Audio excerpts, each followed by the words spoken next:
This is 24/7 Motion in Action. And here are the top headlines for today. New traffic ordinance to take effect next month.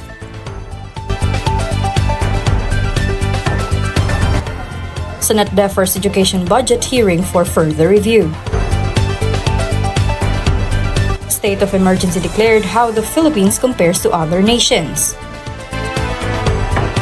Actor walks out of press conference over personal question.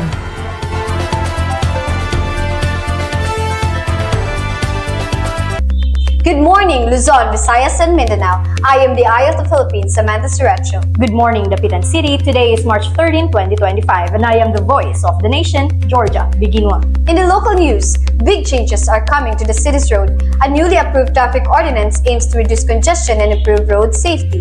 What do motorists need to do? Here's Carlene for the report. Yes, Sam.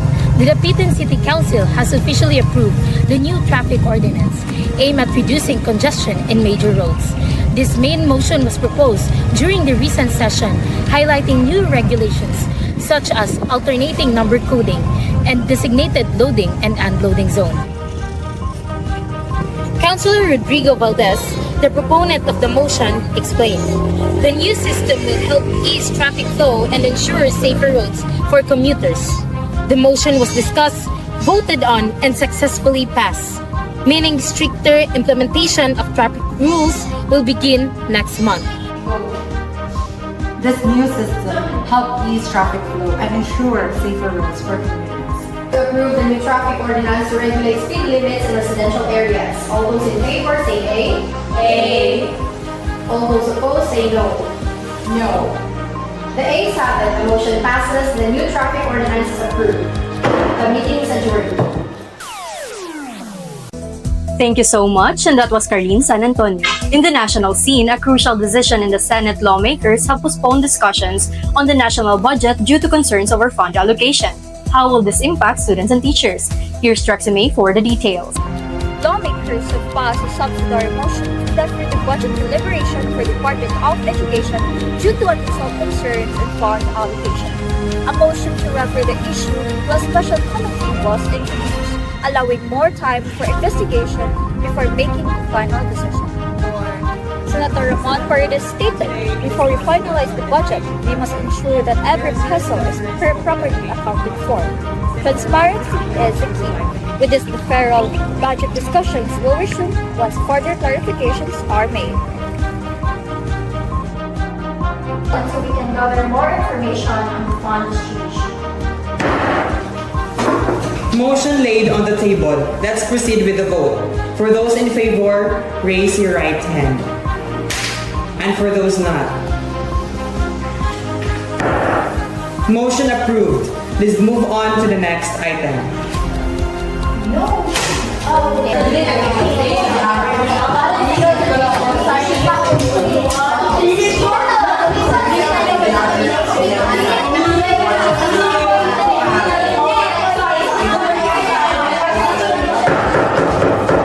Madam Chair, I motion to call for question.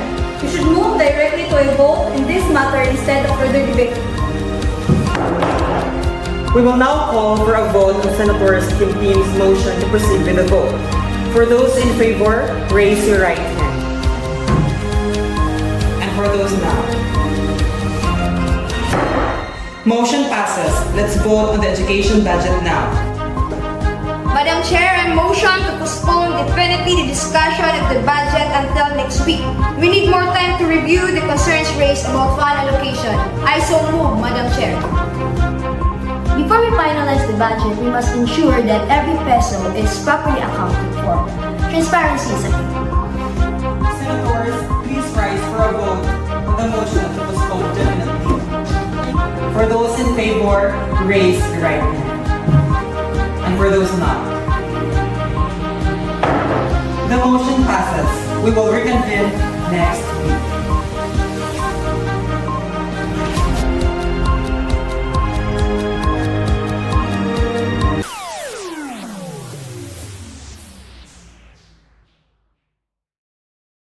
Thank you, Trexime. We'll continue with more details after this short break.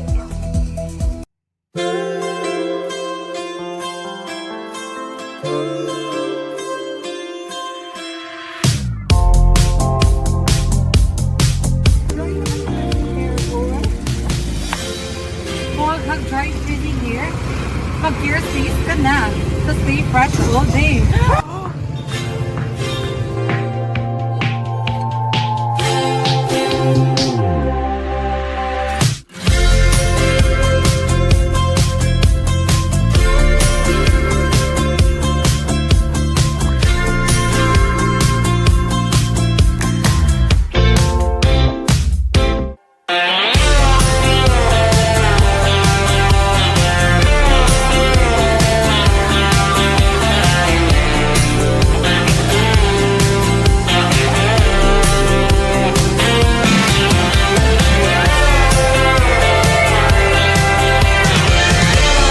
And we're back with 24/7 motion in action. A health crisis has led to an emergency declaration in the country. But how do our emergency measure compare to those of other nations? A closer look at our response system, Miss Diva? The Philippine government recently declared a state of public health emergency due to a sudden outbreak of fever strain. This is an example of privilege law, which allows leaders to take immediate action without the need for extended debate. In contrast, countries like Japan and Germany have a faster emergency response system with pre-approved policies that abruptly take effect once an emergency. According to Health Secretary Dr. Linda Ortega, we are working on a more efficient response system to ensure faster government action in future emergencies. Experts suggest that the Philippines should streamline its process to match the efficiency of other nations. So we are currently working on a more efficient response system to ensure faster government action in the near future for future emergencies. Motion approved. We will adjourn to a time next meeting. Madam Chair, I motion to adjourn the session immediately to allow the medical experts to brief us on the situation. Motion to adjourn is made on the table. Let's vote. For those who are in favor, raise your right hand. For those who are not, motion passes. We will adjourn. Motion passes. We adjourn until next week. Madam Chair, I propose we take a recess for 30 minutes so we can discuss the health emergency or informally among ourselves before proceeding with the official sign. I salute Madam Chair. Senators, please rise for a vote on the motion to take a recess. For those who are in favor, please raise your right hand. For those who are not, the motion passes. We will take a recess for 30 minutes.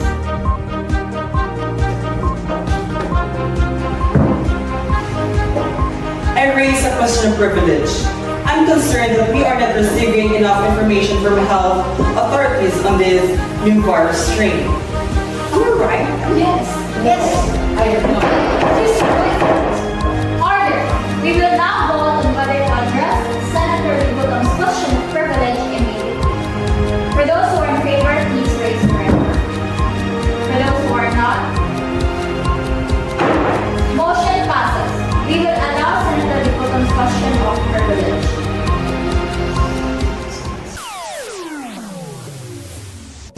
In the showbiz chica, a top celebrity faces trial with legal motions flying left and right. Will they walk free or face the consequences? Let's hear from our top chismosa for the details. For the showbiz chica. The entertainment industry is now buzzing after actress Stephanie Gazzini Gutierrez abruptly walked out on a press conference when asked about her rumored secret marriage to a foreign celebrity.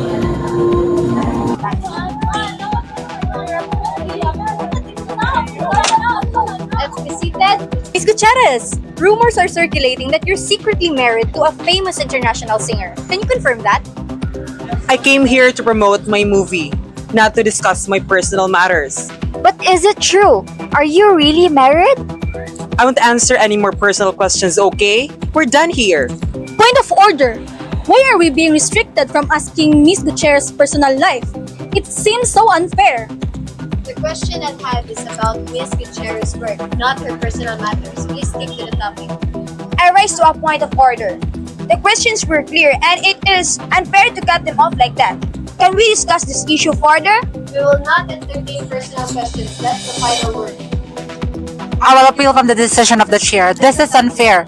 I think we should be allowed to ask questions about her personal life. The motion is noted. We will proceed with the vote. Be seated, please. Let's announce the vote. All those in favor of allowing personal questions, raise your hands. I call for the division of the House. Call to order, please. Let's proceed with the final decision. I rise to a parliamentary inquiry. Can we please clarify the voting procedure before we continue? The motion fails. The decision of the chair stands. Please remain respectful and let's move on. All rise. The press conference is over. The situation escalated when a reporter raised an incidental motion by declaring a point of order, questioning why the press was suddenly restricted from asking her personal life. Gutierrez, visibly frustrated, only said, I came here to promote my movie, not to discuss my personal matters. Fans and netizens are now debating whether an actress' reaction was justified or she should have addressed the issue head-on.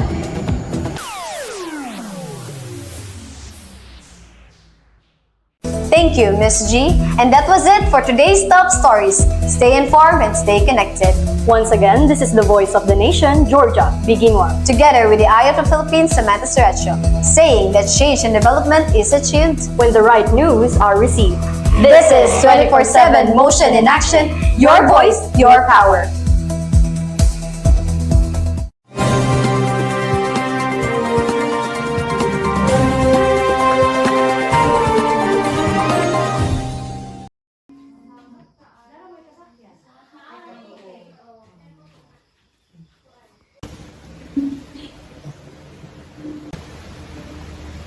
Hi, good day everyone. Very sir, we are the journalists and we have the quick questions.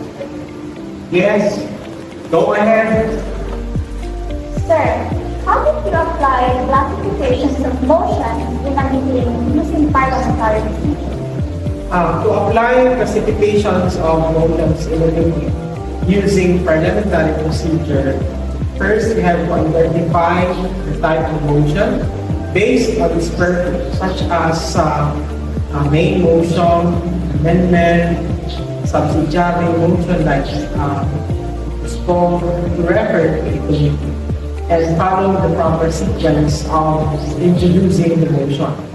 Getting a second, debating, and voting on it, ensuring all motions are relevant to the current topic under discussion and adhere to the established rules of order, typically outlined under the reverse order. Yeah. Sir, why is motion important in parliamentary procedure? Motions are the basis of the group decision-making process. They focus the group on what is being decided. Generally, a motion should be phrased in a way to take an action or express an opinion. A motion that will some effect that will occur if the same result can happen without anything being done. Yes. As Associate Dean, are there instances that you have applied classification of motions during meetings? Okay, thank you for that question. As presiding officer of the meeting, my work is primarily responsible for maintaining order, facilitating discussion, enforcing the rules of debate, recognizing speakers, putting motions to a vote, and announcing the results, essentially ensuring the meeting to run smoothly and efficiently according to the established procedures. Now take note that a motion is a topic under discussion, such as a move that, for instance, add a fee to this meeting.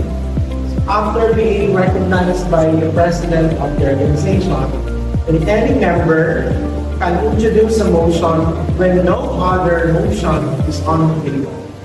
So a motion requires a second to be considered. And secondly, a member does this function. Unless the presiding officer really wishes to chair, then and only he can move for motions and participate in the intelligent discussion of the topic being considered.